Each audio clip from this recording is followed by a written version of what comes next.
Okay, so we calculated the electric potential and electric field for this problem, non-uniform charge distribution.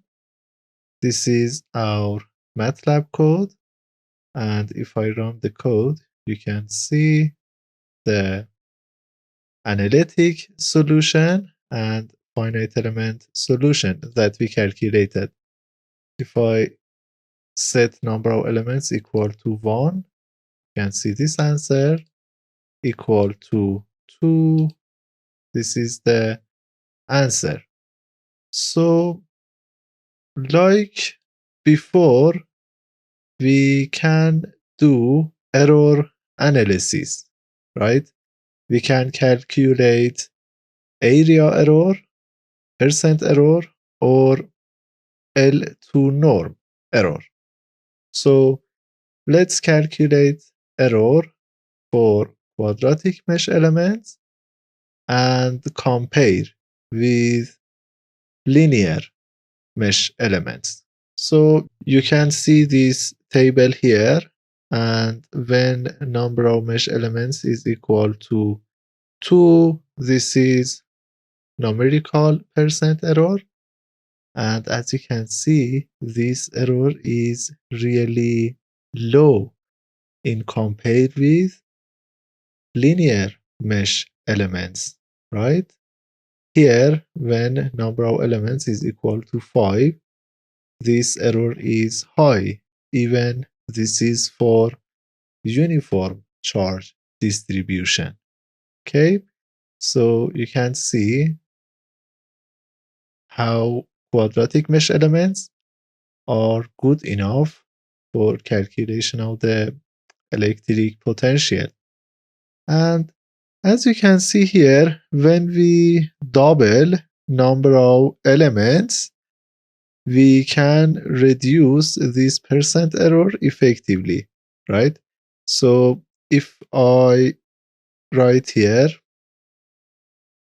this error 1.4746 divided by the error in the next step, 0.1844. 0.1844. So this is close to 8, right? So this is important. We had this result for linear mesh elements. As you can see here, when we double number of elements, linear elements, we can reduce the percent error by the factor 4. And for quadratic mesh elements, as you can see here, when we double number of elements, we can reduce the error, percent error. The percent error drops by a factor of 8, right? For quadratic mesh elements. Whereas in the case of linear shape function, this factor is 4. So quadratic mesh elements are good enough for most of problems. And you can see this table here. We have these lines as before for calculation of area error and L2 error. So if I run, you can see the value of area error and L2 error that is the same as this number that is reported here, right? So if I increase number of elements, for example, to 4, run, as you can see, the area error is 0.18. 0.18. So you can replicate data reported in this table and plot this like as before.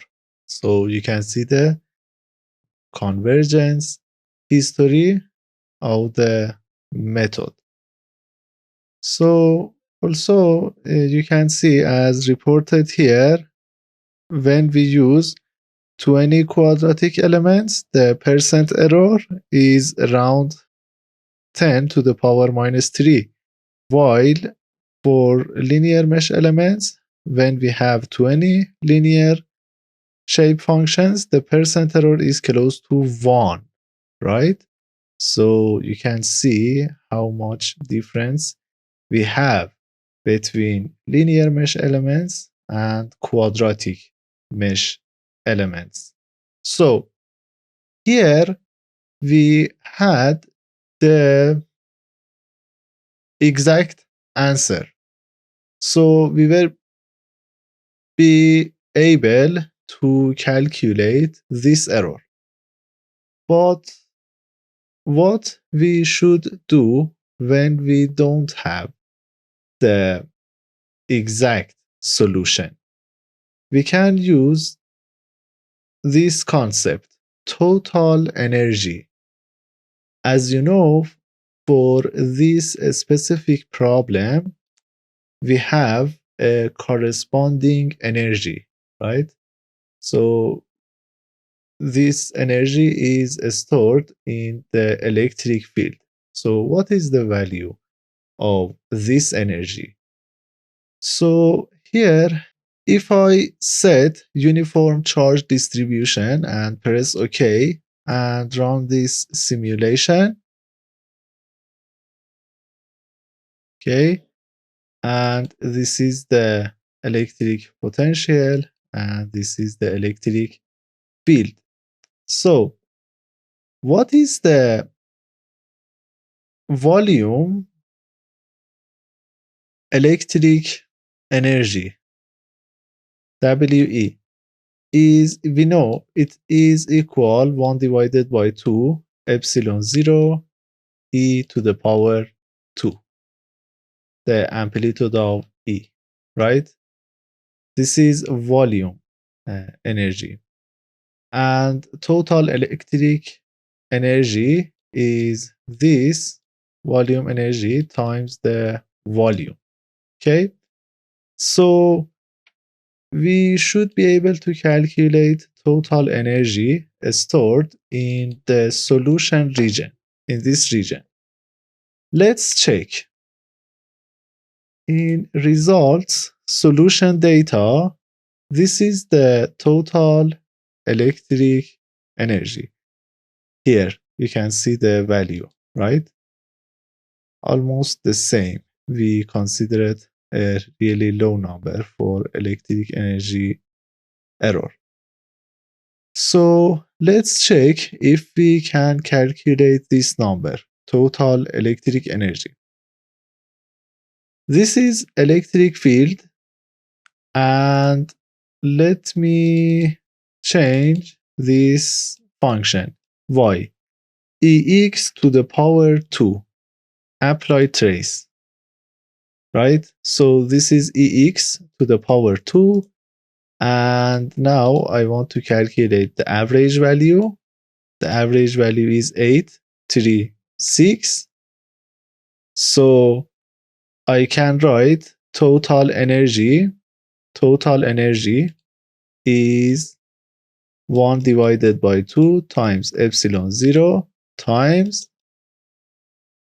this number, 836 times volume. But what is the volume? The volume is equal D times, actually this is D, the X size of this rectangle, the Y size. What is the Y size? Y size is 20 centimeters, and depth of this problem is equal to 1 meter. So I can write something like this, 0.5 times epsilon 0, that is 8.85 e minus 12, times 836 times d, that is 8 centimeters, minus 2 times y size, 20 e minus 2 times 1 meter, that is depth of the problem. So if I press enter, I can calculate this result. So as you can see here, this number is the same as this number that is reported in the software, right? So yes, this is total energy stored in the solution region. So instead of this error, because in this case we have the exact solution, we can consider the amount of total energy stored in the solution region as a criterion, right? So we should have something like this. When we have a convergence in total electric energy stored, right? So it means that we don't need to refine our mesh anymore, right? So here you can plot this chart by exporting all this data. So let's consider non-uniform charge density distribution example 1 minus x divided by 8 centimeter to the power 2 global, and repeat this example. If I revert, analyze, solution completed, and now this is the x to the power 2. The average value is 229. Here, instead of this term, I write 229, 1.62, and results, solution data. As you can see here, we have 1.62 e minus 11, right? So you can see this convergence history here. So I can export these results and plot this curve. And you can see when we don't have the exact solution, we can use total energy as a criterion for calculation of the error, energy error, and finally termination of the calculations when we have a good answer, when we have convergence in the total electric energy stored in the solution region.